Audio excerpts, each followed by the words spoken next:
Hi, welcome back to the Williams Report. Today, I'm currently at Herriman City Hall in Utah, and today I've been given the great opportunity to sit down with Miss Herriman herself. Miss Herriman, thank you so much for giving me the opportunity to meet with you. Of course, I'm happy to be here. To start things off, why don't you share with us where you're from and where you grew up? So I grew up in Riverton, so just the neighboring city, and I went to Riverton High School. A few years ago, I moved to Herriman, so that's why I'm able to do Miss Herriman now. Now, how did you first hear about the Miss Herriman pageant, and what inspired you to compete in it?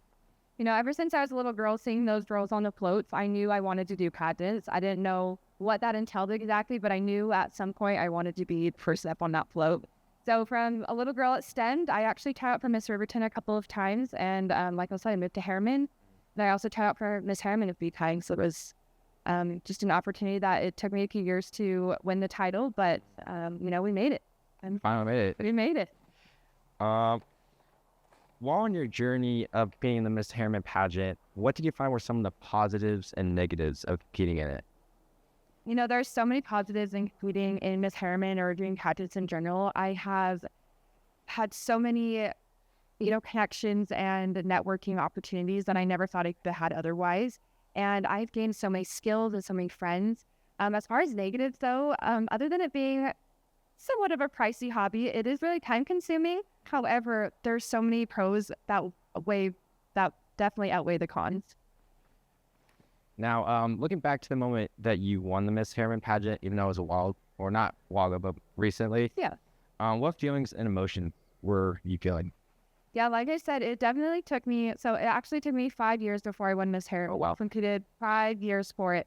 So by the time that my name was finally called for the title of Miss Herriman, I was definitely overwhelmed and absolutely broke down in tears. It was definitely one of those surreal moments where I was like, oh my gosh, this is finally happening. Mm-hmm. And that all my hard work was just finally put into reality. So it was definitely a bittersweet moment for me. It was something I've looked forward to for a very long time. I mean, that's really cool story. Thank you. Through this whole process of competing for Miss Herriman and winning, who would you say has been your number one supporter?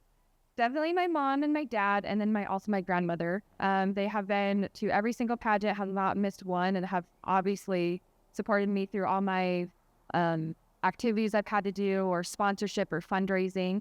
And my directors now, Laura and Kenby, have also been a huge help. They've been also looking for those years of just being a good support system. So I've had a very good team behind me, and that's why I'm able to do what I do today. That's really cool. Yes.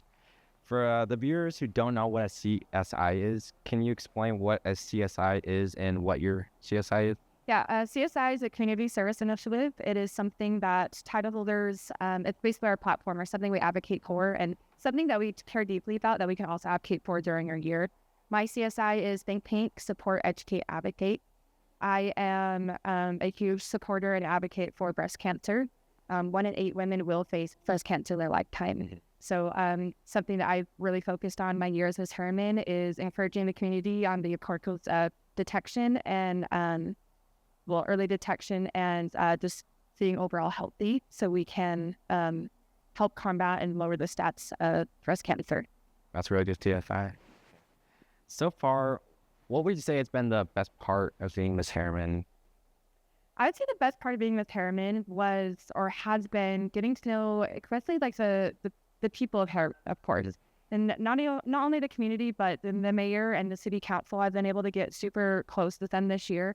I've been in Herriman City's royalty for 2 years before I won, so I was already building those connections and building those relationships. And this year, that is just absolutely skyrocketed, where I have a very close friendship with, like I said, like city council and the mayor, and it's been really fun to attend events with them and do all the stuff. It's really cool. I mean, yeah, it is a great opportunity to get to meet the community. Yeah, the Herrimans. So definitely out and about all the time for lots of opportunities.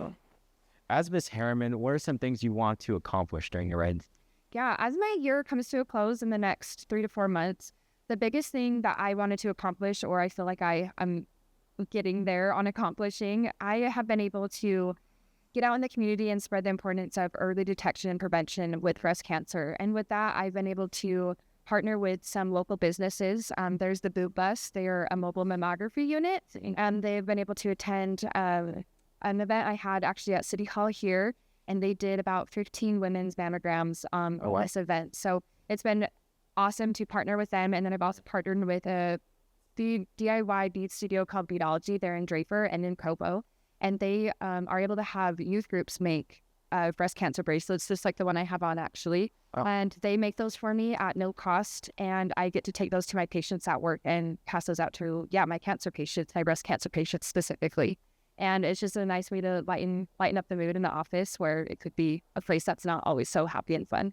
So overall, I think I've made a great impact on at least spreading statistics and why it's important to take charge of your health as women. I think that's really cool.